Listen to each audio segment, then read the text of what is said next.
Hello friends, मेरा नाम Himanshu and आज मैं आपको एक्सेल के बेसिक स्ट्रक्चर के बारे में बताऊंगा। मैं कोशिश करूंगा जितना हो सकता है चीज़ों को बेसिक रखूं।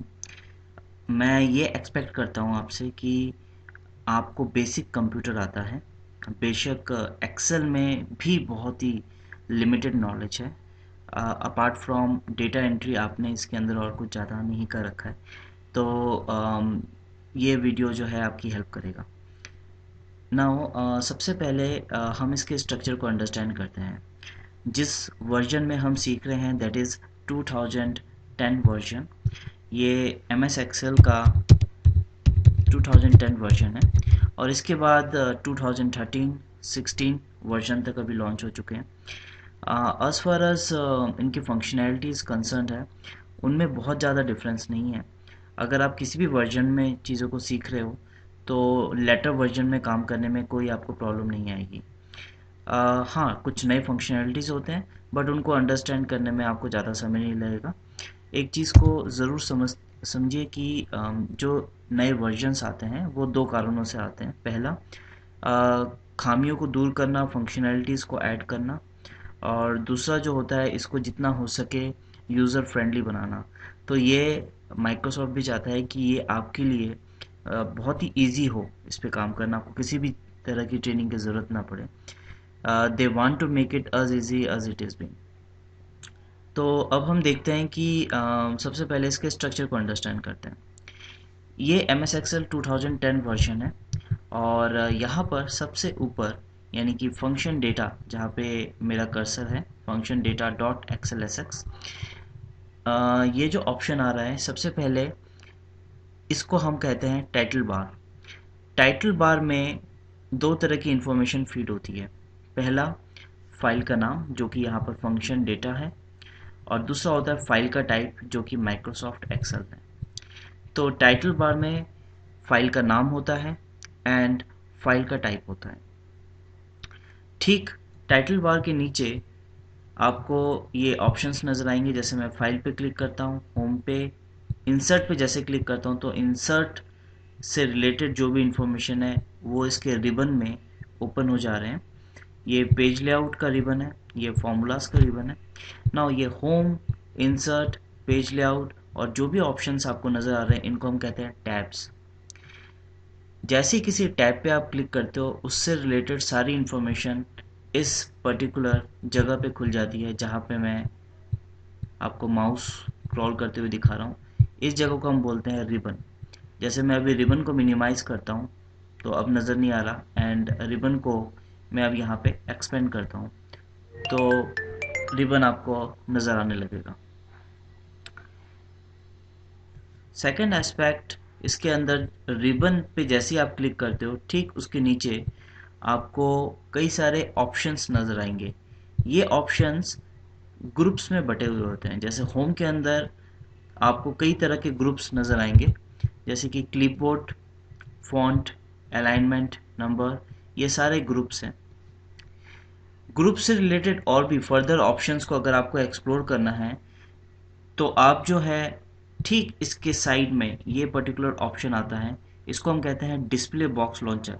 यानी इस पर आप जैसे ही क्लिक करते हो तो इस पर्टिकुलर ग्रुप से रिलेटेड और भी ऑप्शंस को आप एक्सप्लोर कर सकते हो।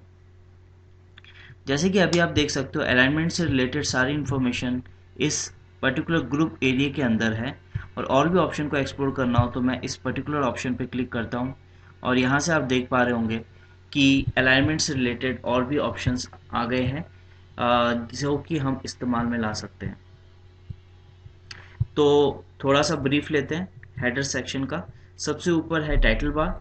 टाइटल बार में फंक्शन, फाइल का नाम एंड फाइल का टाइप होता है। टाइटल बार से ठीक नीचे टैब्स होते हैं। टैब्स पे क्लिक करने पे रिबन के अंदर उस टैब से रिलेटेड सारे ऑप्शंस आते हैं नज़र, और जो ऑप्शंस होते हैं वो ग्रुप्स में बटे होते हैं। ग्रुप के और भी ऑप्शन एक्सप्लोर करने हो तो साइड में ये बटन आता है जिसको हम डिस्प्ले बॉक्स लॉन्चर कहते हैं। ये बटन तभी नज़र आएगा जब उस ग्रुप में और भी ऑप्शंस होंगे एक्सप्लोर करने को। जैसे आप देख सकते हो स्टाइल, जो यहाँ पे एक ग्रुप है, इसमें बस तीन ही ऑप्शंस है तो इससे रिलेटेड और कोई बटन यहाँ पे आ नहीं रहा क्योंकि एक्सप्लोर करने को नहीं है। ये जो टैब्स एंड ग्रुप्स के ऑप्शन हैं, इनको हम कस्टमाइज कर सकते हैं। हम नए ग्रुप्स भी ऐड कर सकते हैं, नए टैब्स भी ऐड कर सकते हैं। मैं आपको थोड़ा सा ब्रीफ देता हूँ इसके बारे में, जिससे कि आपको आइडिया हो सके, एंड आगे के वीडियोस में हम डिटेल में इसके बारे में स्टडी करेंगे।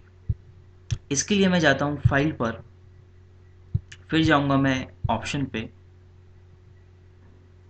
फिर कस्टमाइज रिबन। जैसे कि ये रिबन एरिया होता है, तो this is the customise ribbon option. और यहाँ पे आप देख पा रहे हो कि ग्रुप्स एंड सॉरी ये टैब्स, एंड टैब्स के अंदर आपको फर्दर ग्रुप ऑप्शन नजर आएंगे। कोई भी टैब अगर आपको नहीं चाहिए पर्टिकुलरली, लेट से आप चाहते हो कि जब यूज़र काम कर रहे हैं एक्सेल पे तो उसको वो पर्टिकुलर टैब का ऑप्शन नज़र ना आए, तो आप सिंपली यहाँ से अनचेक कर सकते हो उसको। जैसे फॉर्मूलाज टैब को मैंने अनचेक कर दिया और मैं करता हूँ ओके। यहाँ पे देखिए फॉर्मूला टैब नहीं आ रहा है। मैं दोबारा इस पे जाता हूँ, customize ribbon and formula tab को एक्टिवेट करता हूँ। मैं नया टैब भी ऐड कर सकता हूँ। मैं सबसे लास्ट जो टैब है इसके अंदर डेवलपर टैब बाय डिफ़ॉल्ट वैसे में नज़र नहीं आता है, लेकिन अगर आप मैक्रो पे काम करना चाहते हो तो डेवलपर टैब को एक्टिवेट करना पड़ता है। खैर, डेवलपर सबसे लास्ट टैब है इस डेटा के अंदर, देयर यू कैन सी। तो डेवलपर के बाद मैं एक और टैब चाहता हूँ, तो मैं यहाँ पे कर्सर को रखता हूँ और करता हूँ न्यू टैब। यहाँ पे एक नया टैब आ गया। यहाँ पर जाता हूँ मैं, इस टैब पे राइट क्लिक करता हूँ एंड करता हूँ रीनेम। पहला ऑप्शन ये है। दूसरा, या फिर न्यू टैब पे आप क्लिक कीजिए और यहाँ पर रीनेम का ऑप्शन पे आप क्लिक कर सकते हो। इसको कोई नाम दे सकते हो। मैंने लेट से यूटिलिटी नाम इसको दिया और करता हूँ ओके। इसका नाम यूटिलिटी पड़ गया है। मैं इसको करता हूँ ओके। यहाँ पे आप देखोगे यूटिलिटी नाम से एक नया टैब आ गया है। इसके अंदर कोई ग्रुप मैंने अभी तक नहीं बनाए हैं। फाइल, अगेन मैं जाता हूँ ऑप्शंस पे, कस्टमाइज रिबन एंड यूटिलिटी जो मैंने बनाया था इसके अंदर एक कोई ग्रुप भी मैं असाइन करना चाहता हूँ, तो मैं जाता हूँ राइट क्लिक करता हूँ एंड मैं यहाँ पे दे सकता हूँ यूज़र यूटिलिटी, और इसके अंदर कुछ जैसे कस्टम सॉर्ट का ऑप्शन मैं चाहता हूँ उसको देना, या फिर यहाँ पर फ्री स्पैन जो कि अलग अलग टैब्स में नज़र आते हैं, फिल्टर जो डेटा के अंदर नज़र आता है, ये कुछ उसको शॉर्टकट्स मैंने दे दिए। ओके करता हूँ एंड यहाँ पे आप देखोगे उस पर्टिकुलर टैब के अंदर एक ग्रुप बन के आ रहा है और ग्रुप के अंदर ये सारे ऑप्शंस आ रहे हैं। खैर, इस पे हम और भी डिटेल में अंडरस्टैंड करेंगे इसको, कि मैक्रो को भी रिकॉर्ड करके हम एज अ टैब्स या रिबन पे एज अ ग्रुप वो ऑप्शन यूज़र को प्रोवाइड कर सकते हैं, जिससे कि उसको काम करने में आसानी हो। फिलहाल मैं इसे पहले की तरह नॉर्मल करने के लिए ऑप्शन पे जाता हूँ एंड कस्टमाइज रिबन, और जिस भी तरह की कस्टमाइजेशन हो चुकी है इस रिबन के अंदर, मैं रीसेट पे जाके करता हूँ reset all customization and yes करता हूँ। तो आप देखेंगे कि जो भी कस्टमाइजेशन हो रखी थी वो नॉर्मल हो गई है। जैसा कि मैंने कहा था, डेवलपर टैब बाय डिफ़ॉल्ट नज़र नहीं आता है, तो वो नहीं आ रहा है। खैर, मैं डेवलपर टैब पे क्लिक करता हूँ, हालांकि अभी ज़रूरत नहीं है, लेकिन हम मैक्रो पे काम करते हैं तो हमें ज़रूरत पड़ती है। तो ये हो गया आपका हेडर सेक्शन। इस तरह से हम हेडर सेक्शन को कस्टमाइज भी कर सकते हैं, एंड इससे रिलेटेड जो टेक्निकल टर्म्स हैं उनको जानना भी बहुत ज़रूरी है। अब बाकी चीज़ों पे ध्यान देते हैं। एक एक्सेल फाइल के अंदर 3 लेबल्स होते हैं। ये लेबल्स मैं आपको समझाता हूँ। जो सबसे पहला लेबल होता है वो होता है वर्कबुक। वर्कबुक यानी किसी भी एक्सेल फाइल को कहा जाता है।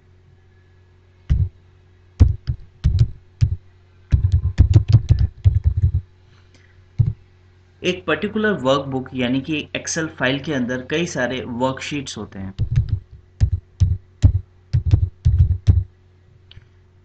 जैसे कि यहाँ पे आप देख पा रहे हैं कई सारे शीट्स।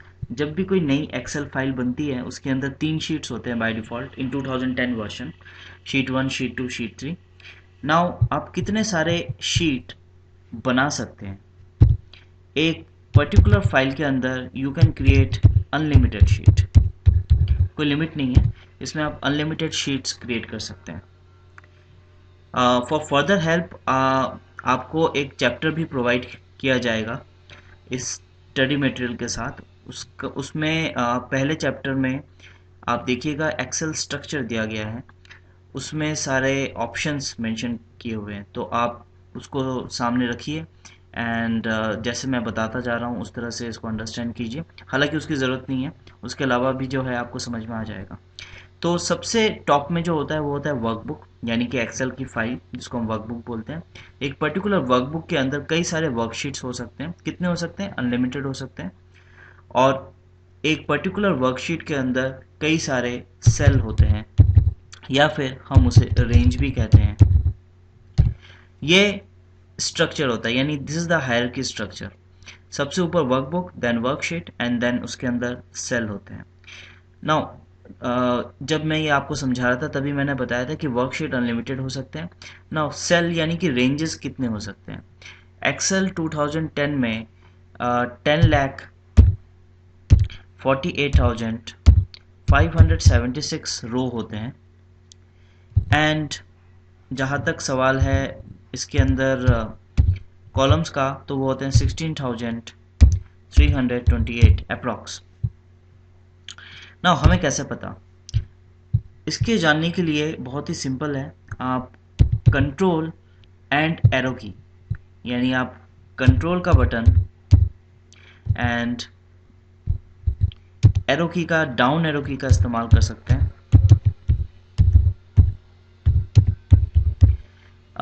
नीचे जाने के लिए, उसी तरह से कॉलम देखने के लिए राइट एरो की का इस्तेमाल कर सकते हैं। यहाँ पे मैं पहुँचता हूँ एंड करता हूँ कंट्रोल एंड डाउन एरो की। ये करता क्या है? कंट्रोल एंड डाउन एरो की जहाँ तक डेटा फील्ड है आपको वहाँ तक ले जाएगा। तो मैंने कंट्रोल एंड डाउन एरो की दबा रखा था, तो यहाँ पे आप देख सकते हो 10,48,576 रोज है, सॉरी। एंड कॉलम का जहाँ तक सवाल है, मैं करता हूँ कंट्रोल एंड राइट एरो की, लिखा हुआ आ रहा है XFD, लेकिन ये पता नहीं चल रहा कि कॉलम्स है कितने। तो यहाँ पे मैं एक सिंपल सा फंक्शन अप्लाई करूँगा, that is equal to COLUMN column bracket start bracket close.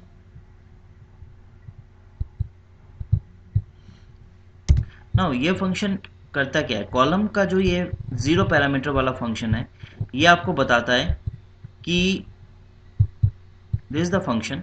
ये आपको बताता है कौन से नंबर कॉलम पर हो, जैसे कि A 1 होता है, B 2, C नंबर कॉलम जो है वो हो गया 3, D 4, लाइक दिस। ऊपर जो ABCD मेंशन होते हैं ये कॉलम को रिप्रेजेंट करते हैं, 1 2 3 4 रो को रिप्रेजेंट करते हैं, ठीक है। खैर XFD सबसे लास्ट कॉलम है, और यहाँ पे मैं कॉलम फंक्शन अप्लाई कर रहा हूँ, तो ये मुझे आउटपुट दे रहा है 16,384।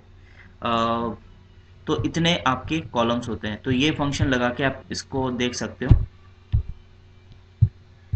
Okay, this is not 28, this is 84, I am sorry. Okay, now इसके अंदर अगर मैं आपसे पूछता हूँ, मैं यहाँ पे जाता हूँ और मैं एक पर्टिकुलर सेल सेलेक्ट करता हूँ। अगर मैं आपसे पूछता हूँ कि मैं अभी कौन से सेल पे हूँ फिलहाल, तो आप बताएंगे this is F number column and 6th number row, यानी कि मैं हूँ F6 पे, जो कि आपको नेम बॉक्स में नज़र आएगा। सो यहाँ पर जो लिखा हुआ आ रहा है F6, ये आपको बताता है आप कौन से सेल पे फिलहाल हो। This is very important. Name box का इस्तेमाल हम नेविगेट करने के लिए भी कर सकते हैं डेटा के अंदर। जैसे कि लेट से मुझे पहुंचना है A64, यानी A number column and 64 number row पे, तो मैं यहाँ पे सिंपली नेम बॉक्स के अंदर टाइप करता हूँ A64, यानी कि यहाँ पर, और करता हूँ एंटर, और मैं, आप देखोगे कि मैं A64 पे पहुंच चुका हूँ। इनफैक्ट सेल का नाम बहुत ही इंपॉर्टेंट होता है, जिसको हम फंक्शन में भी अप्लाई कर सकते हैं, या फिर नेविगेट तो कर ही सकते हैं नेम बॉक्स की मदद से, या फिर F5 या फिर कंट्रोल G के बटन की मदद से भी कर सकते हैं। मैंने यहाँ पे go to, that is F5 या फिर कंट्रोल G प्रेस किया, तो यहाँ पे ये गो टू का ऑप्शन आ रहा है। यहाँ पर भी मैं सेल का नाम दे सकता हूँ AS34, तो मैं AS34 पे पहुँच गया।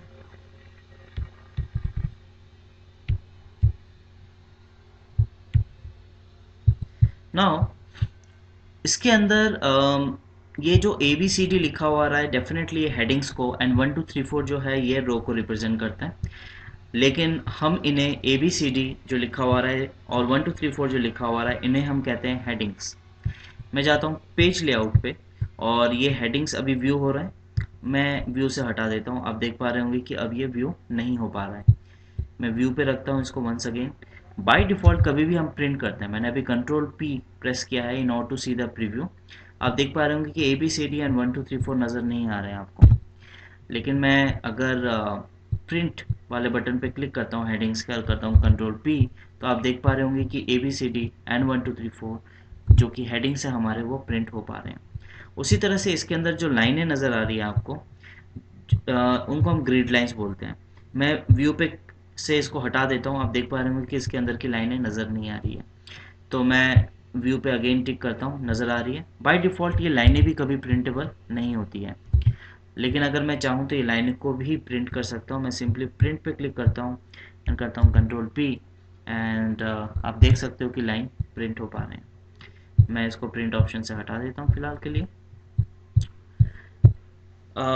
एक और चीज़ इसके अंदर, अगर हम डेटा को जूम करना चाहते हैं तो व्यू के अंदर कई सारे ऑप्शंस आते हैं, तो वो जब हम व्यू टैब अंडरस्टैंड करेंगे तो डिटेल में समझेंगे, लेकिन यहाँ पे कुछ शॉर्टकट्स भी होते हैं। जैसे ये जूम आउट करने का ऑप्शन होता है, यानी कि चीज़ें छोटी होती नज़र आ रही है, और ये जूम इन का ऑप्शन आता है, यानी कि आप बड़े करके देख सकते हैं चीज़ों को। उसी तरह से डिफरेंट तरह के लेआउट्स भी यहाँ पे मेंशन है। फाइनल चीज़ इसके अंदर ये क्विक एक्सेस टूल बार होता है, जिसके अंदर सेव का बटन है, ये अंडू का बटन है, यानी अगर आपने कोई चेंजेस किए, जैसे आपने इसे डिलीट कर दिया और आप चाहते हो कि ये वापस हो जाए, जो भी आपने किया था अंडू करना चाहते हो, तो आप इस पर क्लिक करते हो, अंडू हो गया। उसी तरह से रीडू का बटन होता है।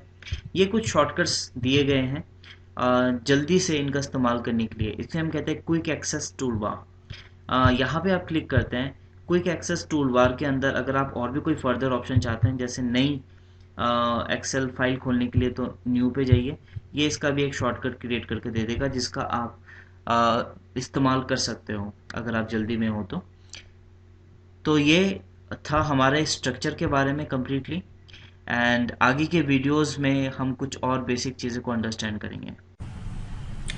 Welcome back, I am Himanshu, and ये थर्ड वीडियो है। इस वीडियो में हम फंक्शंस को कैसे अप्लाई करते हैं उसके थोड़े बेसिक्स को अंडरस्टैंड करेंगे, और इसके अलावा इक्वेशंस कैसे किए जाते हैं with the help of operators, उनको भी हम अंडरस्टैंड करेंगे। इसमें सबसे पहले इक्वेशंस कैसे करते हैं उसको हमें समझना है with the help of operators. What is operators? जैसे कि ब्रैकेट हो गया, डिवाइड का sign, multiply, addition, subtract, power button, आपका लेस देन का साइन, ग्रेटर देन का साइन, ये सारे ऑपरेटर्स हैं। Whenever you are doing an equation, ये हमने पहले भी पढ़ा होगा, जब भी हम इक्वेशन करते हैं तो हमें ऑपरेटर्स का ध्यान रखना पड़ता है, और हमें जो भी इक्वेशन करना होता है वो बॉड मास को ध्यान में रख के करना होता है। बॉड मास मैं थोड़ा सा आपको ब्रीफ करता हूँ, होपफुली आपको पता होगा। दैट इज अगर एक ही इक्वेशन में एक से ज़्यादा ऑपरेटर का इस्तेमाल होता है तो कौन सा ऑपरेटर वाला टास्क हमें पहले करना चाहिए, ये बॉड मास डिस्क्राइब करता है। सबसे प्रायोरिटी पे ब्रैकेट होता है, then of bracket, then divide, multiply, addition and then subtract. Now हम जो है प्रैक्टिकली इसको करके देखते हैं।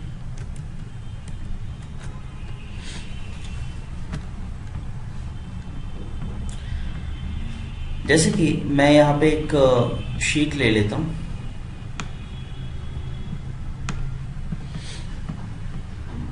इसको हल्का सा जूम करते हैं। फाइन, देखिए सिंपल, कोई भी इक्वेशन इक्वल टू साइन से स्टार्ट होता है। इनफैक्ट कोई भी फंक्शन आपका इक्वल टू साइन से स्टार्ट होता है।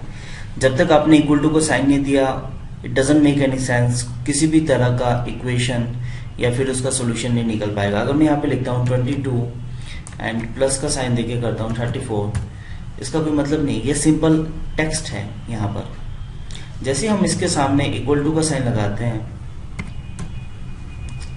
तब ये हमें इसका आउटपुट देता है। यानी कि इक्वल टू से कोई भी फंक्शन आपका स्टार्ट होता है। अब हम एक एक करके ऑपरेटर्स को समझते हैं। यहां पर मैं लिखता हूं इक्वल टू, अगर मुझे लेट से प्लस करना है तो मैं करता हूं 55 प्लस 65, ये प्लस का ऑपरेटर है। 65 माइनस 34, ये माइनस का ऑपरेटर है, that is subtraction, equal to 55 into 5। तो ये जो साइन है एस्टेरिस्क का साइन, ये मल्टीप्लिकेशन के लिए होता है, इक्वल टू 55, और ये जो साइन है ये डिवाइड के लिए यूज किया जाता है, डिवाइडेड बाय 5 दैट इज 11। इसके अलावा ब्रैकेट का कैसे इस्तेमाल करना है वो हम समझते हैं। और इसके अलावा एक और आपका साइन होता है, that is a power button. This is the sign. ये आपको कीबोर्ड में आमतौर पे 6 जो न्यूमेरिक लिखा होगा, शिफ्ट दबा के आपको 6 दबाना है तो ये वाला सिंबल आता है, ये पावर सिंबल होता है। जैसे कि मैंने लिखा 5 पे पावर 3, तो इसका मतलब हो गया 5 इंटू 5 इंटू 5 दैट इज 125। अगर मैं लिखता हूं 6 पर पावर 3 तो 6 पर पावर 3 तो 6 6 36 एंड देन 36 6 216। तो ये हमारे ऑपरेटर्स होते हैं। बॉडमास का क्यों ध्यान रखना है, लेट से मैंने यहाँ पे इक्वेशन लिखा सिंपल सा, इक्वल टू 55 माइनस 35 इंटू 10। हमें लेफ्ट साइड से इक्वेशन करना शुरू नहीं करना है, हमें बॉडमास को ध्यान में रखना है, जो ये कहता है कि मल्टीप्लिकेशन पहले होना चाहिए एज कंपेयर टू सब्सट्रैक्शन। तो यहाँ पर पहले 35 इंटू 10 होगा एंड 350, एंड 55 माइनस 350 आपका हो गया माइनस 295, जो कि हमारा आउटपुट आएगा। मोस्ट ऑफ द केसेस में स्टूडेंट्स ये करते हुए नजर आते हैं कि वो 55 माइनस 35 पहले कर देते हैं, that is 20, and into 10 that is 200। अगर आपका आंसर 200 है इस इक्वेशन के चलते तो यू आर गोइंग रॉन्ग। इसका आंसर जो है वो होना चाहिए माइनस 295, तो यहाँ पर माइनस 295। लेकिन इसी इक्वेशन में अगर मैं ब्रैकेट देता हूं 55 माइनस 35 इंटू 10, देन पहले माइनस होगा क्योंकि ब्रैकेट सबसे ऊपर होता है बॉडमास में, एंड उसके बाद मल्टीप्लिकेशन, तो इसका आंसर 200 आएगा। तो ये था इक्वेशंस के बारे में। अब हम कुछ फंक्शंस के बारे में अंडरस्टैंड करते हैं। सबसे पहला फंक्शन जो हम अंडरस्टैंड करने वाले हैं वो है सम फंक्शन। नाउ इसके अंदर कुछ एक ऑप्शंस हैं, वैरायटीज हैं, उनको हमें समझना है। कोई भी फंक्शन अगेन इक्वल टू से स्टार्ट होता है और उसके अंदर दो तरह के सजेशंस आपको नजर आएंगे। पहला होता है फंक्शन नेम सजेशन, और जैसे आप फंक्शन लिख देते हो और फर्स्ट ब्रैकेट को स्टार्ट करते हो देन उसके अंदर उसके पैरामीटर्स सजेशन आने शुरू हो जाते हैं। जैसे कि यहाँ पे मैंने लिखा इक्वल टू और एस। जैसे मैं एस लिखता हूँ, यहाँ पे देखिए एफ करके जितनी भी चीजें लिखी हुई आ रही है, this are all function name. तो मैं करता हूँ S U. Now there is one another trick. अगर आप चाहते हो कि सम को लिखना, या तो वो पर्टिकुलर फंक्शन नेम हाईलाइटेड है या फिर आपने खुद जाके उसे हाईलाइट कर दिया है। ऐसा करने के बाद आप जो है सिंपली टैब बटन प्रेस कर सकते हैं। मैंने यहाँ पे टैब बटन प्रेस किया तो पूरा का पूरा सम लिखा हुआ आ गया up till the level of first bracket. अब एक चीज पे ध्यान दीजिए कि इसके अंदर दो पैरामीटर्स आ रहे हैं, नंबर 1 एंड नंबर 2। मैं थोड़ा सा इसको डिस्क्राइब करता हूं। नंबर 1 अभी आपको बोल्ड टेक्स्ट में हाईलाइट दिख रहा होगा, इसका मतलब है अभी आपको नंबर 1 देना है। तो मैंने नंबर 1 के तौर पे इस पर्टिकुलर सेल को दिया which is B36, comma number 2 देना है तो नंबर 2 के तौर पे मैंने इस पर्टिकुलर सेल को दिया दैट इज B38। ध्यान दीजिए B36 right now is in blue colour, और यहां पर जो सेल उसने सेलेक्ट कर रखा है वो भी ब्लू कलर में इंडिकेट हो रहा है। B38 ग्रीन कलर में है और ये ग्रीन कलर में इसको हाईलाइट कर रहे हैं। देखिए नंबर 1 पहले हाईलाइट था, अब हमने जैसे ही कॉमा दिया, कॉमा पैरामीटर सेपरेटर के लिए होता है, हम दूसरे पैरामीटर पे पहुंचे विच इज नंबर 2, और अब नंबर 2 हाईलाइट हो गया। यानी कि वो चीज हाईलाइट रहती है बोल्ड टेक्स्ट में जो आपको, जिस पैरामीटर पे आप हो या फिर जो आपको देना है। अब जैसे मैं कॉमा देता हूं एक और, नाउ नंबर 3 हाईलाइट हो रहा है, तो मैंने नंबर 3 दिया। You will find another striking difference, एक और डिफरेंस आपको नजर आएगा इसमें नंबर 1 एंड नंबर 2 या नंबर 3 के बीच। दैट इज नंबर 1 में किसी भी तरह का ब्रैकेट नहीं है, जबकि नंबर 2 और नंबर 3 में स्क्वायर ब्रैकेट या फिर बिग ब्रैकेट है। ये किस लिए है? देखिए स्क्वायर ब्रैकेट इंडिकेट करता है कि ये पैरामीटर देना कंपलसरी नहीं है। जैसे कि नंबर 3 अगर मैं नहीं भी देता हूं, फंक्शन तब भी रन करता है, it will give an output. लेकिन अगर मैं नंबर 1 नहीं देता हूं इसके अंदर, तो फंक्शन रन नहीं करेगा। फर्दर आगे चल के हम ऐसे फंक्शंस देखेंगे जिसमें 2 से 3 या 3 से 4 पैरामीटर्स हैं या फिर उससे भी ज्यादा, और उसमें से एक आध पैरामीटर्स ऐसा है जो ऑप्शनल्स हैं, यानी जो स्क्वायर ब्रैकेट में है, तो उनको देना कंपलसरी नहीं है। और अगर ऐसा कोई फंक्शन जिसमें कोई भी स्क्वायर ब्रैकेट में नहीं है पैरामीटर, इसका मतलब उसके अंदर के सारे पैरामीटर्स देना कंपलसरी है। खैर हम सम करना चाहते हैं, और अब हम सम करना चाहते हैं पूरी रेंज को, यानी कि यहाँ पे ऊपर सेल्स वाली जो रेंज है ऊपर से लेके नीचे तक, इसको सम करना चाहते हैं। तो हम यहाँ पे लिखेंगे इक्वल टू, और अप्लाई करता हूं मैं सम। सबसे ऊपर सेल पे हम पहुंचते हैं, या तो माउस की मदद से आप सिलेक्ट कीजिए या फिर आप शॉर्ट की यूज कीजिए, control shift and down arrow की। मैं रिपीट करता हूं, control shift and down arrow की। इसकी मदद से मैं पूरा डेटा सिलेक्ट कर लेता हूं ऊपर से लेके नीचे तक का। ब्रैकेट क्लोज करते हैं, enter, it will give you an output. यहाँ पे नेम को पूरी जो रेंज है उनको नाम दे रखा है, मैं इसको पहले हटाता हूं।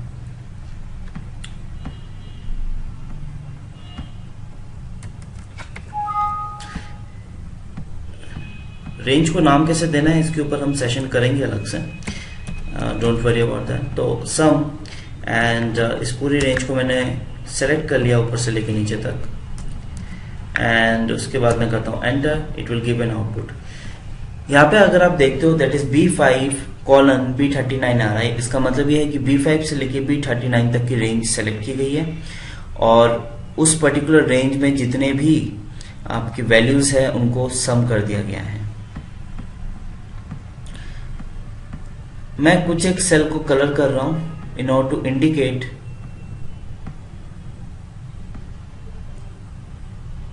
Few things. Let's say in 3 cell को मुझे सम करना है। देयर आर 2 वेज, या तो मैं ऑपरेटर का इस्तेमाल करता हूं इक्वल टू ये plus this particular cell then this particular cell, या फिर मैं यहां पे अप्लाई करता हूं सम। नंबर 1 के तौर पे मैंने इसे लिया, कॉमा, नंबर 2 के तौर पे इसे लिया, कॉमा, नंबर 3 के तौर पे मैंने इसे लिया। दोनों के दोनों तरीके ही मुझे सही आउटपुट देंगे, बट अगर मैं आपसे पूछूं कि कौन सा तरीका बेटर है, एक तरीका जिसमें हमने ऑपरेटर्स का इस्तेमाल किया, किसी भी तरह के फंक्शन नेम का इस्तेमाल नहीं किया, और दूसरा फंक्शन जिसमें हमने फंक्शन के नाम यानी कि सम फंक्शन का इस्तेमाल किया, और उसके बाद हमारे पास आउटपुट आ रहा है। The answer is the second option, that is function name के थ्रू जो हमने किया वो तरीका बेटर है। इसका रीजन ये है कि लेट्स से राम, जिनका ये सेल्स फिगर यहाँ पे आ रहा है, किसी वजह से अवेलेबल नहीं है उनका डेटा, और यहाँ पे लिखा आ रहा है NA, तो जो पहला ऑपरेटर के बेस पे किया गया फंक्शन है वो आपको एरर देगा, which is a value error. लेकिन जो यहाँ पे हमने फंक्शन नेम का इस्तेमाल किया था, वहां पर ये पहले वाले सेल को इग्नोर करेगा, यानी राम के डेटा को इग्नोर करेगा, एंड बाकी 2 को सम कर देगा। तो आई बिलीव क्लियर होगा आपको कि क्यों इक्वेशन यानी फंक्शन नेम के थ्रू किसी फंक्शन को करना बेटर रहता है। अगर आपके पास ऑप्शन है तो do it with the function name.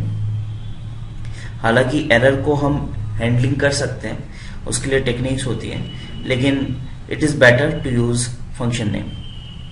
इसके अलावा और भी एडवांटेज ये है कि अगर ये एक पर्टिकुलर रेंज मैं यहाँ पे सेलेक्ट करता हूँ, और जो भी येलो कलर में सेलेक्टेड रेंज है इनको सम करना है, तो मैं करता हूँ सम नंबर 1 के तौर पे ये पूरी रेंज मैं सेलेक्ट कर सकता हूँ, कॉमा नंबर 2 के तौर पे दिस वन, कॉमा नंबर 3 के तौर पे this one, bracket close, enter, it will give you an output.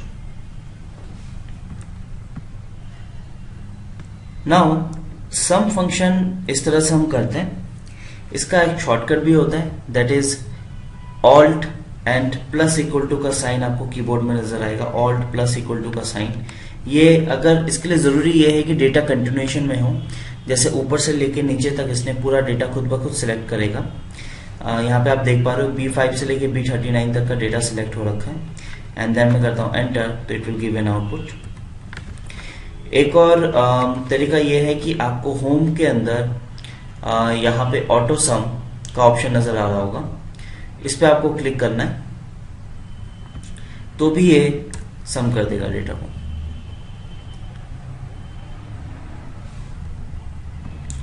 इसके अलावा अगर आपको एवरेज निकालना हो इसके अंदर, तो you need to apply an average function.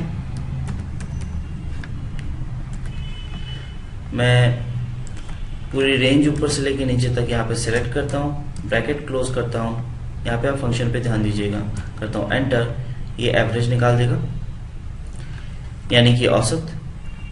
उसी तरह से काउंट भी कर सकता हूँ, मैंने यहाँ पे काउंट फंक्शन अप्लाई किया और पूरी रेंज को ऊपर से लेके नीचे तक मैं सेलेक्ट करता हूँ, ब्रैकेट क्लोज करता हूँ, एंटर, इसने काउंट कर दिया, यानी कि 35 है अगर मैं इस पूरी रेंज को काउंट करूँ तो।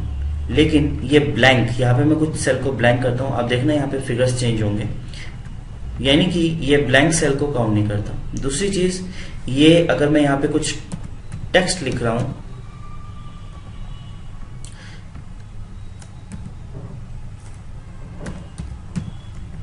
तो ये उसको भी काउंट नहीं कर रहा है,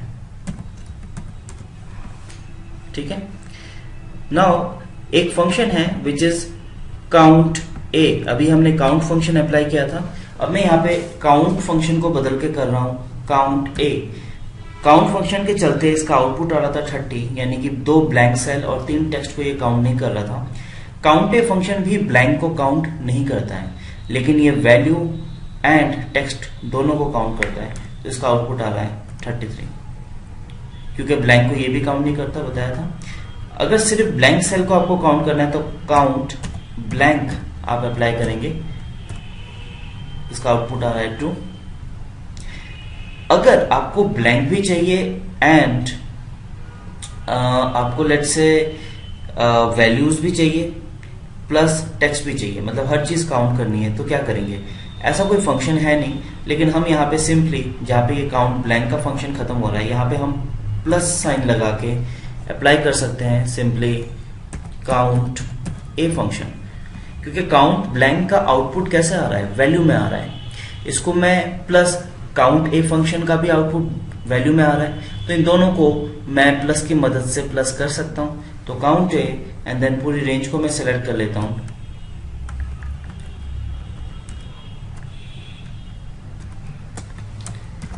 एंड करता हूं एंटर, ये आपका आ जाएगा 35। क्या हो अगर सिर्फ आपको टेक्स्ट काउंट करना है तो ऐसा कोई फंक्शन है नहीं, क्योंकि काउंट वैल्यू प्लस टेक्स्ट दोनों को काउंट करता है। तो यहां पे मैं अप्लाई करता हूं काउंट ए और इसमें से माइनस कर देता हूं मैं काउंट फंक्शन,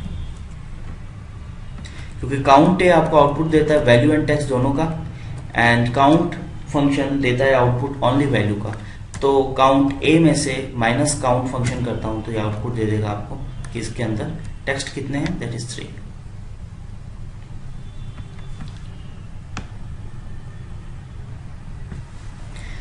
होपफुली ये चीज क्लियर होगी। नेक्स्ट एक और फंक्शन हम इसके अंदर अंडरस्टैंड करते हैं, दैट इज मैक्स फंक्शन। हमने लिखा मैक्स और पूरी रेंज को मैं ऊपर से लेके नीचे तक सेलेक्ट करता हूं, ब्रैकेट क्लोज, ये सबसे मैक्सिमम वैल्यू इस पर्टिकुलर रेंज की सेलेक्ट करके हमें दे देगा, दैट इज 7912। जिस तरह से मैच फंक्शन होता है उसी तरह से आप मिनिमम फंक्शन भी अप्लाई कर सकते हो, MIN, एंड पूरी रेंज को आप ऊपर से लेके नीचे तक सेलेक्ट कर लीजिए, ये सबसे मिनिमम वैल्यू निकाल के दे देगा। मैक्स और मिनिमम की तरह ही एक और फंक्शन होता है, that is large and small function. Now what is that large and small function? Large and small function को हम अप्लाई करके देखते हैं। यहां पे मैं जाता हूं एंड अप्लाई करता हूं लार्ज फंक्शन। सबसे पहले इसके अंदर जो पैरामीटर है वो है एरे कॉमा के। तो एरे में, एरे के तौर पे मैंने ये पूरा डेटा सिलेक्ट किया ऊपर से लेके नीचे तक का, कॉमा देता हूं एंड देन के देना है। अगर के के तौर पे अगर मैं देता हूं 1,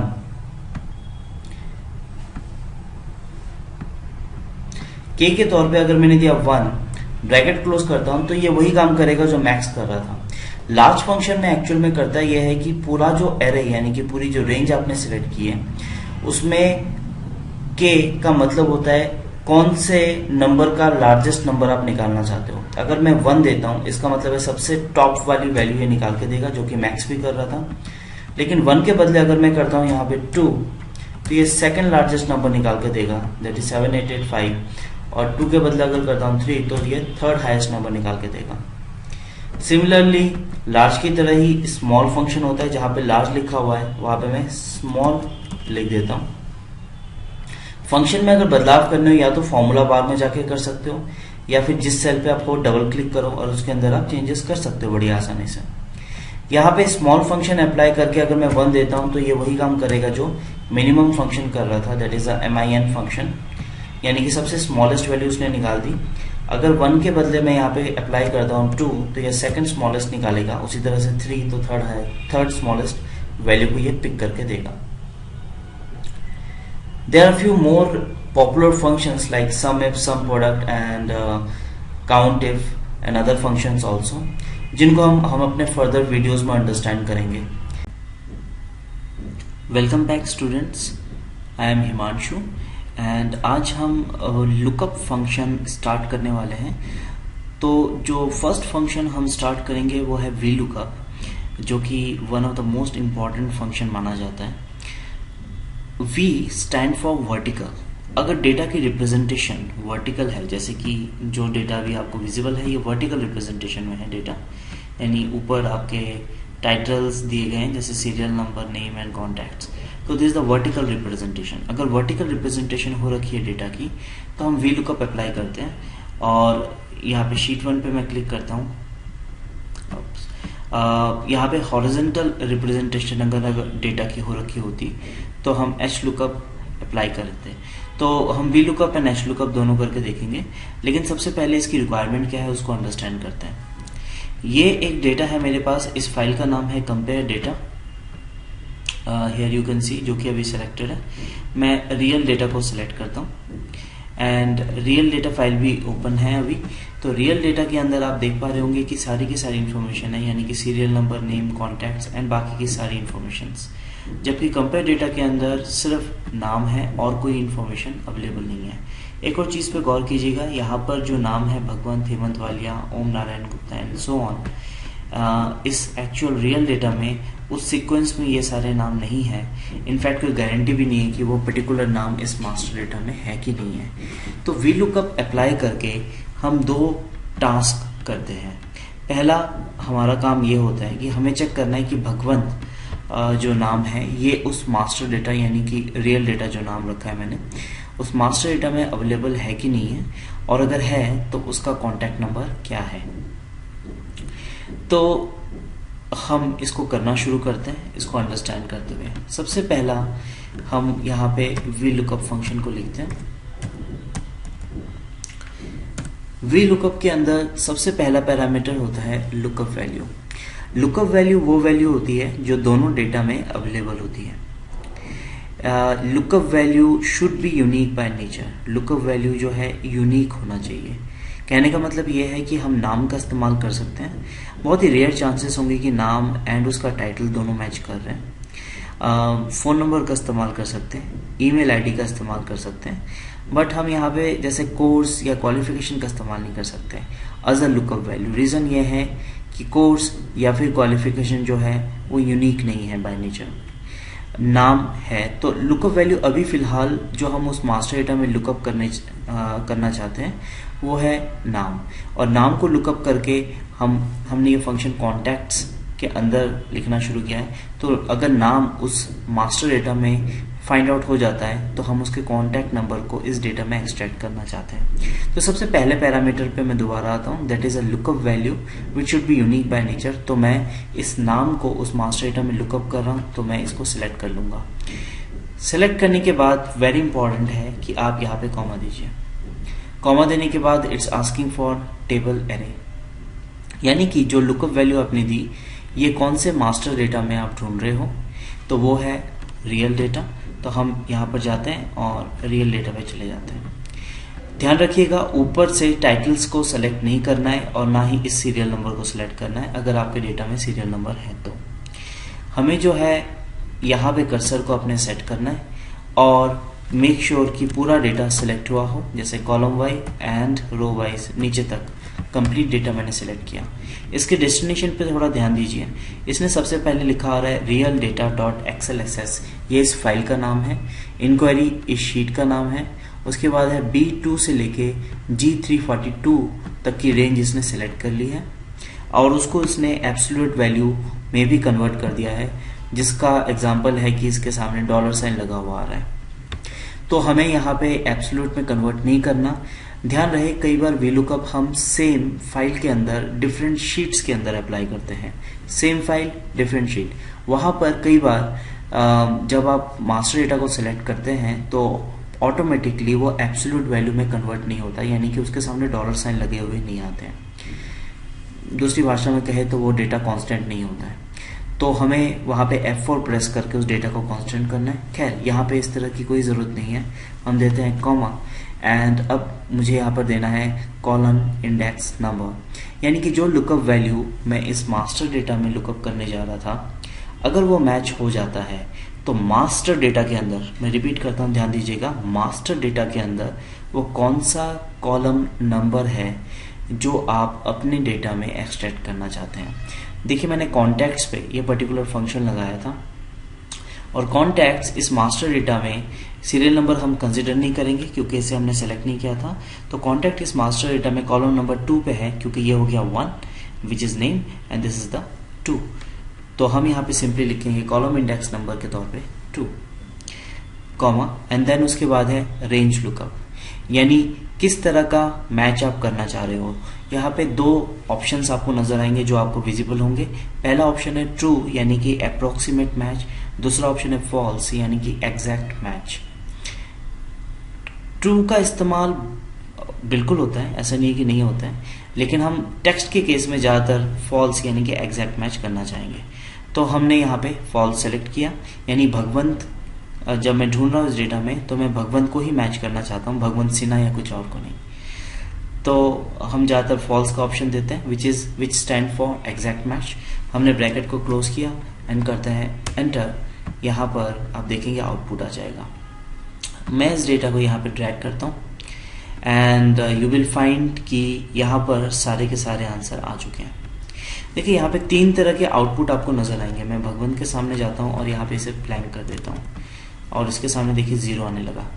3 तरह के जो आउटपुट आपको नजर आएंगे, पहला आपको रिजल्ट मिल जाएगा, दूसरा #NA का मतलब है नो मैच फाउंड, यानी कि उस डेटा में जेसिका नाम से कोई भी नहीं है। तो अगर मैच नहीं मिलता है तो #NA यानी एक वैल्यू एरर जनरेट हो जाता है। 0 तब आता है जब उस डेटा में भगवंत है, जैसे कि आपने देखा होगा, और मैंने उसके सामने जो कॉन्टैक्ट नंबर था उसको डिलीट कर दिया, यानी कि मैच ज़रूर हो गया है नाम, लेकिन उसके सामने जो डेटा एक्सट्रैक्ट करना चाह रहा था वो ब्लैंक है। जैसे इस डेटा पे मैं आता हूँ, यहाँ पे आप देख पा रहे होंगे कि ये पर्टिकुलर भगवंत के सामने जो फ़ोन नंबर होना चाहिए था वो ब्लैंक है, तो इस वजह से यहाँ पे 0 आ रहा है। तो 3 तरह के आउटपुट आएंगे, पहला रिजल्ट मिल जाएगा, दूसरा #NA जिसका मतलब है मैच नहीं हुआ है, नो मैच, तीसरा 0 यानी कि मैच हो गया है बट वैल्यू ब्लैंक है। इस तरह से हम VLOOKUP फंक्शन अप्लाई करते हैं। थोड़ा सा फास्ट वे में करते हैं। अब क्वालिफिकेशन निकालते हैं। देखिए क्वालिफिकेशन जो है यहाँ पर बेशक 3rd नंबर कॉलम में हो, मास्टर डेटा में भी लकीली 3rd नंबर कॉलम पे है, तो बस the only difference would be कि जो हमने कॉन्टैक्ट नंबर निकालते वक्त कॉलम इंडेक्स नंबर 2 दिया था, यहाँ पे 3 देंगे। देखते हैं, तो हमने यहाँ पे अप्लाई किया वी लुकअप वैल्यू के तौर पे हमने इस पर्टिकुलर सेल को सिलेक्ट किया। सॉरी, हमें नाम सेलेक्ट करना है, तो हमने भगवंत को सिलेक्ट किया। फिर टेबल एरे के तौर पे मैं इस डेटा पे जाता हूँ, अगेन वही टाइटल सेलेक्ट नहीं करना, सीरियल नंबर सेलेक्ट नहीं करना है, यहाँ से लेके नीचे तक मैं पूरा डेटा सेलेक्ट करता हूँ, कॉमा यहाँ पर कॉलम इंडेक्स नंबर मुझे देना है जो कि इस बार है 3, क्योंकि क्वालिफिकेशन जो है मास्टर डेटा में 1 2 3 थर्ड नंबर कॉलम पे है, तो मैंने दिया 3। एंड किस तरह का हम मैच कर रहे हैं, फॉल्स, यानी कि exact match. If you are using keyboard का इस्तेमाल कर रहे हैं तो फॉल्स पे जाकर डबल क्लिक कीजिए। अगर आप अगर आप माउस का इस्तेमाल कर रहे हैं तो फॉल्स पे जाकर डबल क्लिक कीजिए। अगर आप कीबोर्ड का इस्तेमाल कर रहे हैं तो टैब का बटन दबाइए फॉल्स पे सेलेक्ट करके, तो टैब का बटन दबाया, फॉल्स सेलेक्ट हो गया, bracket close and enter. And इसको मैं ड्रैग कर देता हूँ, डबल क्लिक करते हुए मेरे पास आउटपुट या आंसर्स आ जाएंगे। तो इस तरह से हम VLOOKUP फंक्शन को अप्लाई करते हैं। और भी कई फंक्शंस हमें इसके अंदर देखने हैं। एंड इसके बाद जो मैं आपको बताने जा रहा हूँ वो है HLOOKUP, जो कि एग्जैक्टली VLOOKUP की तरह ही काम करता है। HLOOKUP में द ओनली डिफरेंस वुड भी, जैसे आप यहाँ पे देख सकते हैं कि डेटा जो है हॉरिजॉन्टल वे में रिप्रेजेंटेड है। जो मास्टर डेटा है वो भी हॉरिजॉन्टल वे में रिप्रेजेंट होना चाहिए। जब भी आप VLOOKUP या HLOOKUP अप्लाई करें तो इस चीज़ का ध्यान रहे कि दोनों data similar kind of data हो, यानी वर्टिकल डेटा अगर आप जहाँ पे आप ढूंढ रहे हो वो वर्टिकल डेटा है तो मास्टर डेटा भी वर्टिकल होना चाहिए, similar with the case of horizontal यानी HLOOKUP ऑल्सो। तो यहाँ पे हम HLOOKUP को अप्लाई करते हैं, एकदम VLOOKUP की तरह ही है। फर्क बस इतना है कि दोनों डेटा जो है वो हॉरिजॉन्टल वे में रिप्रेजेंट हो रहा है। तो यहाँ पे जाकर मैं HLOOKUP फंक्शन अप्लाई करता हूँ। सबसे पहले लुकअप वैल्यू, तो मैंने ये पर्टिकुलर सेल सेलेक्ट किया। देन है टेबल एरे, तो मैं मास्टर डेटा में जाता हूँ, अगेन सीरियल नंबर सेलेक्ट नहीं करूँगा एंड टाइटल को सिलेक्ट नहीं करूँगा, यहाँ से लेके एंड तक पूरा डेटा मैं सिलेक्ट कर लूँगा। नाउ सेलेक्ट करने के बाद it's asking for row index number, उसमें कॉलम इंडेक्स नंबर मांगता है, इसमें रो इंडेक्स नंबर मांग रहा है, कॉमा, लेकिन आउटपुट या आंसर इसका सेम होगा, यानी कि 1 रो नंबर, सीरियल नंबर क्योंकि सेलेक्ट नहीं किया था, काउंटिंग हम यहाँ से शुरू करेंगे 1 एंड 2, क्योंकि हम कॉन्टैक्ट नंबर को एक्सट्रैक्ट करना चाह रहे हैं which is in row number 2, तो हम यहाँ पे देंगे 2। एंड देन उसके बाद है रेंज लुकअप, यानी कि किस तरह का मैच हम करना चाह रहे हैं, जो है कि है फॉल्स, यानी कि एग्जैक्ट मैच। हमने कीबोर्ड की मदद से अगर कर रहे हैं, टैब का बटन दबाया, ब्रैकेट को क्लोज करते हैं एंटर, आंसर आ जाएगा। इसको नीचे ड्रैग न करने के बजाय आप राइट साइड में ड्रैग करेंगे, बस ये एक डिफरेंस रहेगा। आपको बहुत बेहतर ढंग से पता होगा ये किस लिए आ रहा है, क्योंकि स्पेस सफिशिएंट नहीं है। मैं इसके स्पेस को ठीक कर देता हूँ तो ये प्रॉपर तरीके से आ रहा है, या फिर इस तरह से सिलेक्ट करके किसी भी सेल पे डबल क्लिक कीजिए, सारे आउटपुट आपको मिल जाएंगे। तो इस तरह से VLOOKUP एंड HLOOKUP फंक्शन को हम अप्लाई करते हैं। Welcome back students, my name is Himanshu and आज हम पिवट टेबल को अंडरस्टैंड करेंगे। पिवट टेबल जो टूल है ये 2003 MS ऑफिस के वर्जन में लॉन्च हुआ था एंड उसके बाद 2007, 10, 13 एंड 16 में भी इसे कंटिन्यू किया गया है। One of the most important organizing tool के तौर पे पिवट टेबल आज उभरा है। उसका रीज़न ये है कि इसके अंदर कई सारे ऐसे फीचर्स हैं जो कि किसी दूसरे फंक्शनैलिटी या टूल के थ्रू या फंक्शंस या फॉर्मूला को अप्लाई करके हम नहीं कर सकते, या फिर अगर कर भी सकते हैं तो वो बहुत टाइम कंज्यूमिंग है। पिवट टेबल के अंदर चीज़ें बहुत ही आसानी से हो सकती हैं। तो पिवट टेबल को करने से पहले हमें इसके डेटा को अंडरस्टैंड करना बहुत ज़रूरी है, जिस डेटा के ऊपर हम पिवट टेबल को अप्लाई करेंगे। एक चीज़ हम इसके अंदर समझ लेते हैं कि पिवट टेबल वैसे में बहुत ही simple but again complicated tool भी हो सकता है जब हम इसे एडवांस लेवल पे इस्तेमाल करने की कोशिश करते हैं। तो इस डेटा को पहले हम अंडरस्टैंड करते हैं। मैंने जितना हो सके बहुत ही सिंप्लीफाइड डेटा लिया है यहाँ पर, जिससे कि आपको इसके फंक्शनैलिटीज़ के बारे में बेहतर ढंग से समझा सकूँ। तो ये एक बड़े स्टेशनरी शॉप का डेटा है जहाँ पे जैसे आइटम्स दिए गए हैं, कौन सी डेट में खरीदा गया था, हु आर द क्लाइंट्स, 2010 में कितना खरीदा था एंड 2011 में कितना खरीदा गया। अब इस डेटा से रिलेटेड मैं एक बेसिक सा क्वेश्चन पूछता हूँ।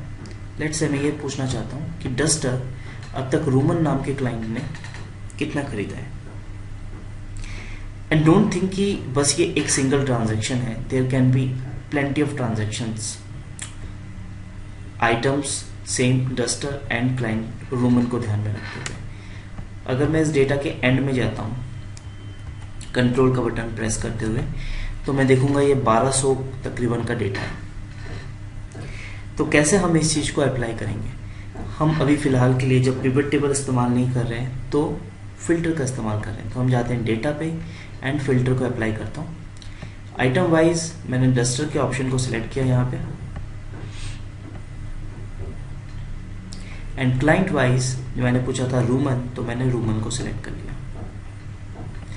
तो आप देख पाएंगे कि वो सारे इंस्टेंसेस आ गए हैं जहाँ पे डस्टर रूमन नाम के क्लाइंट ने खरीदे थे। 2010 से रिलेटेड डेटा के बारे में मैंने पूछा था, तो मैं इसको सिलेक्ट करता हूँ। या यहाँ पर आप पाएंगे कि इसकी डिटेल नीचे यहाँ पे लिखी हुई आ रही है, यानी कि 563 अब तक खरीदा गया है, जो 14 यानी 14 बार ट्रांजैक्शन हुई है एंड ऑन एन एवरेज 40.214 की ट्रांजैक्शन की गई है। लेकिन अगर मैं अब ये पूछ लूँ कि मुझे सिर्फ रोमन क्लाइंट की डिटेल नहीं चाहिए, डस्टर के लिए मुझे सभी क्लाइंट की डिटेल चाहिए, तो एक एक करके फिल्टर को अप्लाई करना it's a hectic task. And उसके बावजूद भी ये सारे रिपोर्टिंग जैसे कि total and count and average हर बार एक एक करके सिलेक्ट करके लाना पड़ेगा, जो कि एनालिसिस के तौर पे अगर हम कुछ करना चाहें तो बहुत ही हेक्टिक हो जाएगा। तो इन्हीं चीज़ को ओवरकम करने के लिए हम पिवट टेबल को इस्तेमाल करते हैं। मैं इसको फिल्टर से हटाता हूँ। पिवट टेबल को इस्तेमाल कैसे किया जाता है या कैसे पिवट टेबल को लाया जाता है, सबसे पहले हम इस चीज़ को अंडरस्टैंड करते हैं। पिवट टेबल को लाने के लिए आप अपना कर्सर डेटा के बीच में सेट कीजिए, जैसे कि यहाँ पे मैंने कर रखा है। उसके बाद आपको जाना है उसके बाद आपको जाना है इंसर्ट पर। इंसर्ट के बाद यहाँ पे पिवट टेबल का ऑप्शन आ रहा होगा, यहाँ पे आप इसे करेंगे क्लिक। जैसे ही आप इंसर्ट के अंदर पिवट टेबल के ऑप्शन को क्लिक करेंगे, पूरा का पूरा डेटा सिलेक्शन में आ जाएगा, जैसे कि आपको यहाँ पे दिख रहा है। ये जो कंप्लीट डेटा सिलेक्शन ये है शीट 1 में A1 से लेके E1201 तक का डेटा सिलेक्शन किया गया है। तो यहाँ पर आप दो ऑप्शन देखेंगे, एक है पिवट टेबल को आप नई वर्कशीट में लाना चाहते हैं या फिर एग्जिस्टिंग वर्कशीट पर ही चाहते हैं। मोस्ट ऑफ द केसेस में हम पिवट टेबल को नई वर्कशीट पे लाते हैं, लेकिन ये भी हम देख लेते हैं कि एग्जिस्टिंग वर्कशीट के ऑप्शन को कैसे इस्तेमाल किया जाता है। यानी कि पिवट टेबल को अगर आप इसी वर्कशीट के अंदर लाना चाहते हैं तो मैं एग्जिस्टिंग वर्कशीट वाले ऑप्शन पे क्लिक करूंगा, लोकेशन पे क्लिक करता हूँ एंड यहाँ पर मैंने एक पर्टिकुलर सेल को सिलेक्ट किया जहाँ पर मैं चाहता हूँ ये पिवट टेबल आए। मैं करता हूँ ओके, तो ये पिवट टेबल यहाँ पर आ चुका है। लेकिन मैं ऐसा नहीं चाहता हूँ, मैं पिवट टेबल को इस पर्टिकुलर शीट के अंदर नहीं दूसरी शीट पे लाना चाहता हूँ। तो मैं कंट्रोल Z करके पिवट टेबल को हटा देता हूँ एंड दोबारा से मैं जाता हूँ इंसर्ट पर, पिवट टेबल पर एंड न्यू वर्कशीट यहाँ पे सेलेक्ट है। मैं करता हूँ ओके, तो ये पिवट टेबल यहाँ पर बनकर आ गया। नाउ जैसे ये पिवट टेबल यहाँ पर बनकर आता है, इसके अंदर कई सारे ऑप्शंस इसके साथ आ जाते हैं, जैसे कि ये ऑप्शंस एंड डिज़ाइन आ जाएंगे, जो कि पिवट टेबल से रिलेटेड ऑप्शंस एंड डिज़ाइंस हैं। अगर आप देखिए बाहर क्लिक करते हैं तो ये ऑप्शन नज़र नहीं आएंगे। दूसरा, पिवट टेबल पे जब मैं क्लिक करता हूँ तो यहाँ पे ये फील्ड लिस्ट आ रहा है, जैसे ऑप्शन के अंदर मैं इसको अगर हटाता हूँ तो ये हट जाएगा, क्लिक करता हूँ आ जाएगा। अगर आप बाहर क्लिक करोगे तो ये ऑप्शन नज़र नहीं आएगा, इस पर क्लिक कीजिए ऑप्शन आ जाएंगे। तो ये दो ऑप्शंस आते हैं, यानी ऊपर दो अलग से टैब बटन आ जाते हैं, जैसे कि options and design, and side में ये फील्ड लिस्ट आ जाता है, इसको हम फील्ड लिस्ट कहते हैं इस एरिया को। नाउ फील्ड लिस्ट जो है दो इंपॉर्टेंट पार्ट्स में बटा हुआ होता है। जो पहला इंपॉर्टेंट पार्ट होता है फील्ड लिस्ट का, उसके अंदर सारे के सारे फील्ड लिस्टेड होते हैं। हम फील्ड किसे कहते हैं? डेटा के अंदर जो हेडिंग्स होते हैं उन्हें फील्ड कहा जाता है। जैसे मैं शीट 1 पे जाता हूँ और ये जो ऊपर आपको हेडिंग्स नजर आ रहे हैं इन्हें हम कहते हैं फील्ड्स। तो यहाँ पर आप देख पा रहे हो कि जितने भी ऊपर हेडिंग्स थे यानी कि फील्ड थे वो यहाँ पे लिस्टेड है। और जो सेकंड इंपॉर्टेंट पार्ट होता है फील्ड लिस्ट का वो होता है फील्ड एरिया, यानी कि आप इन फील्ड्स को इन 4 एरियाज में प्लेस कर सकते हैं। एक है रिपोर्ट फिल्टर, दूसरा है कॉलम, तीसरा है रो लेबल्स एंड चौथा है वैल्यूज। तो मैंने आपसे क्वेश्चन पूछा था कि डस्टर सभी क्लाइंट ने कितना कितना खरीदा है वो डिटेल मुझे चाहिए।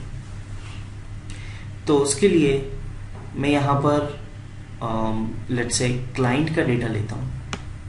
देखो एक तरीका तो ये है कि आप क्लाइंट पे क्लिक कर सकते हैं तो क्लाइंट अपने आप यहाँ पे लिस्ट आ जाएगा, यानी रो में आ गया है एंड रो वाइज ये डेटा रिप्रेजेंट भी हो रहा है, जो कि काफ़ी रिफाइंड लग रहा है। वहाँ पे बहुत सारा डेटा था, हमें इनफैक्ट समझ में भी नहीं आ रहा था कि कितने सारे क्लाइंट्स हैं, लेकिन यहाँ पे एक झलक में ही हमें ये समझ में आ रहा है कि कितने सारे यहाँ पे क्लाइंट्स हैं।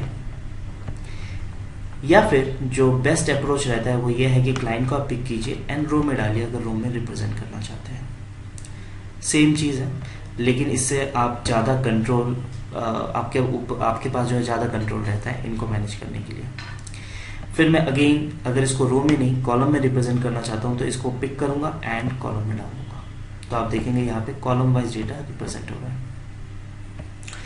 फिलहाल मैं इसे रो वाइज ही रिप्रेजेंट करता हूँ।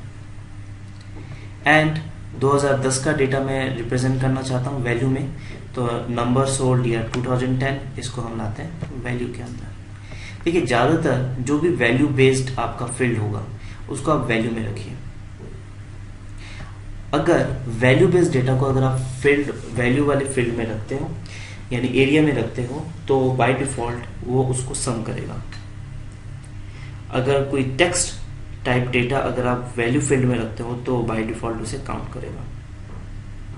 क्या इसको काउंट करना पॉसिबल है? बिल्कुल पॉसिबल है, उसको हम देखते हैं थोड़ी देर में। दूसरी चीज है मैं आइटम को यहाँ पे पिक करता हूँ एंड कॉलम में रिप्रेजेंट कर देता हूँ।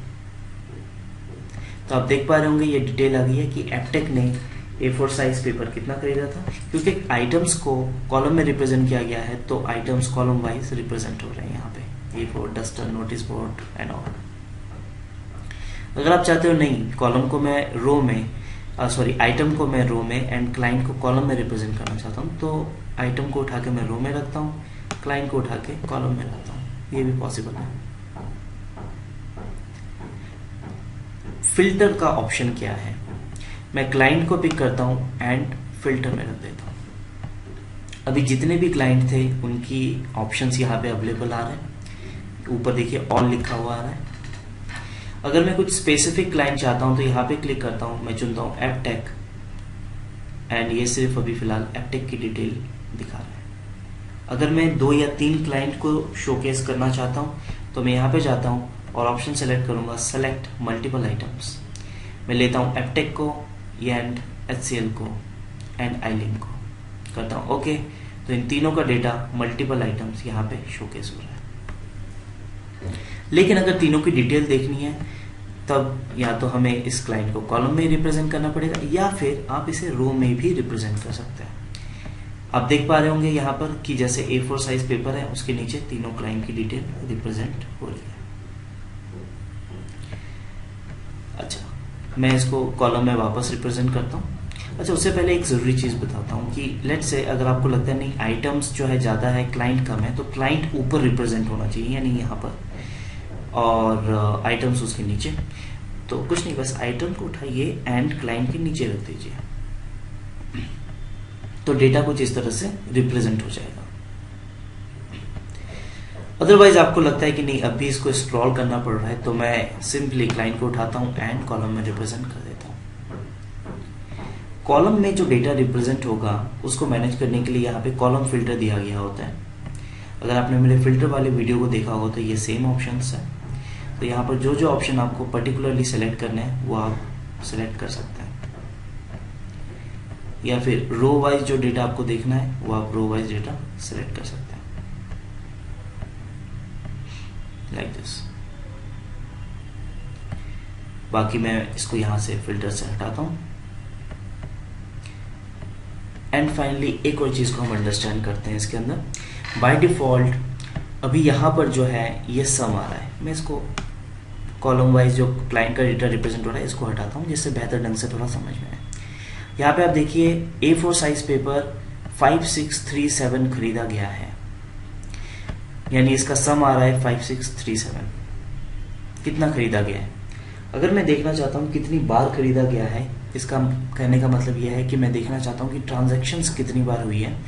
तो यहाँ पे जो सम आ रहा है आप यहाँ पे क्लिक कीजिए, जाइए वैल्यू फिल सेटिंग पे। वैल्यू फिल सेटिंग पे जाने के बाद यहाँ पे देखिए सारे फंक्शंस लिस्टेड है। तो अगर आप काउंट देखना चाहते हो तो काउंट पे क्लिक कीजिए ओके, तो यहाँ पे ये काउंट बता रहा है।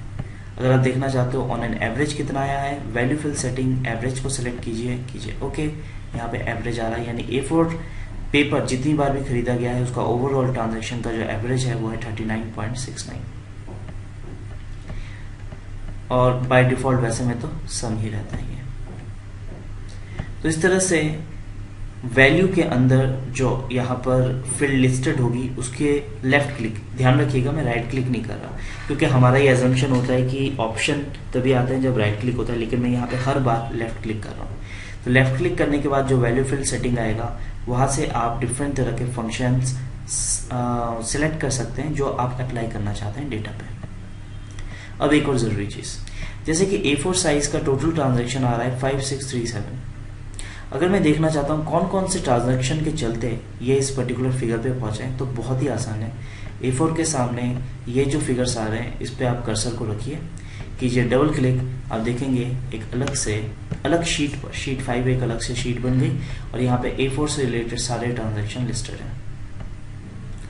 सिमिलरली थोड़ा सा और रिफाइंड डेटा चाहिए, मैं क्लाइंट को रखता हूँ कॉलम के अंदर और मैं देखना चाहता हूँ A4 साइज पेपर एप्टेक ने 405 खरीदा है और कौन कौन से ट्रांजैक्शन के चलते ये इस फिगर तक पहुँचा है। तो मैं इस फिगर पे जाता हूँ, करता हूँ डबल क्लिक, एक अलग शीट पे ये वाली ट्रांजैक्शंस भी आ गई है। तो इस तरह से जो है आप एनालिसिस इसके अंदर निकाल सकते हैं बड़ी ही आसानी से एंड बहुत बड़े बड़े काम जो है आप बड़ी चुटकियों में इसको पिवट टेबल की मदद से कर सकते हैं।